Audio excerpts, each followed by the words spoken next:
All right, what's up, y'all? I'm making this video just as sort of a stream of consciousness. By no means am I some expert, black belt, awesome competitor, professional guy at all. But I've been doing it for a while. I really enjoy it.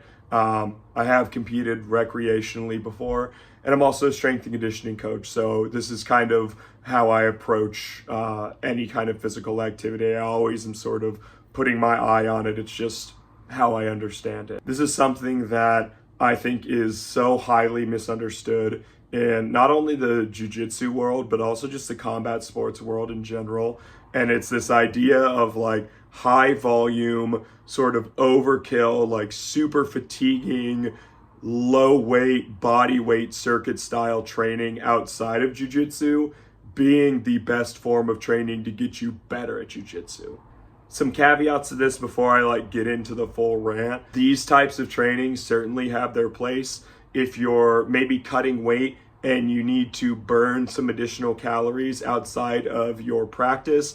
These methods can be great to accomplish that. If you're looking to put on muscle mass, doing high volume hypertrophy training can certainly be beneficial. And also if you have identified weaknesses in your energy system development and you want to attack those with extra conditioning, all those situations are certainly where more of this type of interval style, circuit style training can definitely help you out and improve your game. And also, if you're just not somebody who's looking to train outside of jiu-jitsu to get better at jiu-jitsu, then this video is not for you. But if you're somebody who is saying, yeah, when I train, I'm training to get better at jiu-jitsu, that kind of stuff is bullshit. So let's just take this really simply. Let's just look at the sport itself. Anyone who's done jiu-jitsu, there's a general makeup of how a class goes. So traditionally there's about essentially an hour class that involves drilling, right? You'll warm up, you'll maybe start with a takedown, you'll go into specific stuff on the ground, maybe a pass, maybe a submission, maybe a whole chain of things that leads to that. And while that sounds like maybe what S&C coaches would consider low intensity skill work, if you've ever done it before, you know that it's not low energy. These things are taxing. And most gyms will put in situational sparring where you learn the technique and you take it slow, and then you'll go into maybe 1 or 2 minute rounds from specific positions trying to do specific reversals or sweeps or submissions. So it's anything but non-taxing, right? This is not a low intensity thing. And so that lasts for about an hour. And then the second part of the class, which is separate, is live rolls. And these can last anywhere from 5 minutes to 6 minutes, even sometimes 8 or 10 minutes, depending on who's teaching the class and how they want to structure that period. That's 2 hours of high effort work that you're asking your body to do. You don't have to do these non-sport specific conditioning intervals. Playing the game, doing the sport, especially in the context of jiu-jitsu, is going to build your gas tank more effectively than any other conditioning method that you could do outside of it. If you just show up more frequently, maybe you start staying for more live rolls, maybe you actually put more energy into the drilling and the live rolling that you're doing, you're gonna get the gas tank that you wanna get, right? You don't have to add all this extra BS volume that's going to drain your energy for what really matters. Why would I do something that is draining and fatiguing to the same level that jiu-jitsu is before I actually do jiu-jitsu? I've just wasted my time. So now that we've established that jiu-jitsu itself can build your gas tank if you do it right, where does that leave you in terms of training outside of it? And to me, there's 2 ways to go about it. And really these 2 work in conjunction with each other. Strength training and power training should be the majority of your focus outside of jiu-jitsu. You should be lifting heavy weights. You should be doing things like jumping and medicine ball throwing, and even to a degree, some short sprints. So I'm going to divide it into 2 parts. First, talking about strength training. By strength training, I mean performing compound multi-joint movements for lower volume with heavy loads. Think 3 sets of 5 at 75 to 85% of your 1 rep max, if you want to put a number on it, right? But at the end of the day, you're thinking about 3 to 5 sets of essentially 3 to 5 reps. And that rep range and set range is going to allow you to put more load on the bar and therefore get stronger. When we put more load on something, when we ask our body to lift more, we're asking it to produce a higher level of force. Where does this sort of slow, grindy, heavier strength training actually show up in jiu-jitsu? Primarily, it shows up in your position retention and position passing ability, as well as your pressure.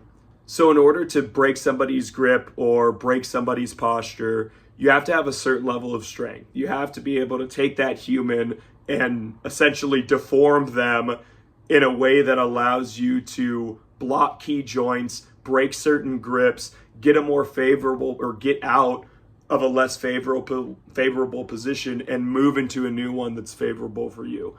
And it's vice versa too. If I'm on my back and someone's in my guard, I want to be strong enough to block their attempts to pass my guard, to not be able to break my guard open in the back to start passing, right? So whether you're trying to pass someone or you're trying to retain your position, having a higher level of strength is going to be able is going to allow you to stop that person from moving and deforming you. I talked about strength training being a means to increase the force your body can produce, right? So let's put it into the context of jiu-jitsu, right? In terms of maintaining pressure. If it takes this much effort, strength, force, right, to keep somebody in side control before you've strength trained, right? This is your ceiling. This is as much effort as you have to put in to keep somebody there. If we increase the amount of force your whole body can produce to keep the same person in side control, now cost you less energy because you've increased the ceiling of the amount of force you can produce, the amount of strength you can express. So doing that thing now becomes easier because you've increased your ceiling. The same goes for power training. So when we're trying to close the distance, we're trying to shoot a takedown, we've broken the person's guard, and now we're trying to pass super quickly. We're trying to pull on a submission really quickly. A lot of times these things happen very, very quickly. They're very, very explosive and fast movements. If we want to do those repeatedly, right, or if we want to just increase our capacity to do them well and to do them faster and to do them more forcefully, we have to increase our ceiling. So incorporating things like jumps, medicine ball throws, short sprints, right? Fast movements with barbells or dumbbells, right? These types of methods can help us increase our capacity to perform all those things. So again, if it takes this much energy and this much effort to shoot a takedown, you start doing power training and increase your ceiling. Now to shoot that same takedown at the same speed, not only does it take less effort or energy from you, you've also increased your ability to do that takedown better. Now, I know this wasn't a full physiological explanation of why, but I don't think it needs to be. Because just think about this situation right here, okay? Yes, of course, jiu-jitsu is all about technique, right? Strength and power are only going to get you so far. Even strength, power, and a gas tank will only get you so far. If you're not proficient in the actual skills, you're still going to struggle to be good at jiu-jitsu, right? But let's take this example and give it some thought. If I take two people who are the exact same weight class and the exact same skill level as each other, and they have the exact same gas tank, right? And I put them against each other to compete, the person who is more strong, who can hold their positions better, who can defend against submissions better, who can stop people from passing their guard better, and someone who's more powerful, who can shoot for takedowns quicker, perform more of them over a given amount of time, that person is going to win 9.5 times out of 10. The last piece about why I think these two methods are the go-to things to train outside of jiu-jitsu is because of their energy cost. I mentioned in the first part of the video, why would you waste your time doing stuff outside of jiu-jitsu that drains your gas tank when you still have jiu-jitsu to do later in the day? Strength and power training is really, really solid, not only for the reasons I explained, but also because of their energy cost. Doing strength and power training is a low volume method of training. That's not to say that these things are easy to do, but they're things that go for quality over quantity. To get stronger, you don't have to do much. A good starting point is 3 to 5 sets of 3 to 5 reps. Now, while that isn't a lot of reps, you still have to push the load to get stronger, but nonetheless, you're not going to be under the same sort of time demand. You can take rest during strength training. In fact, it's recommended that you take at least 3 to 5 minutes rest between sets. Same thing for power training. We're going for quality over quantity. So it's not just going out and jumping a bunch. How high are you jumping, right? You don't need to do too many reps to get better at jumping, right? Same kind of thing. 3 to 5 sets of 3 to 5 reps will get you where you need to be when you're first starting out here. Doing those things will save your energy for the thing that actually matters, which is jiu-jitsu. At the end of the day, it's important to have a gas tank, but recognize and respect that jiu-jitsu is going to build that for you if you put in the effort.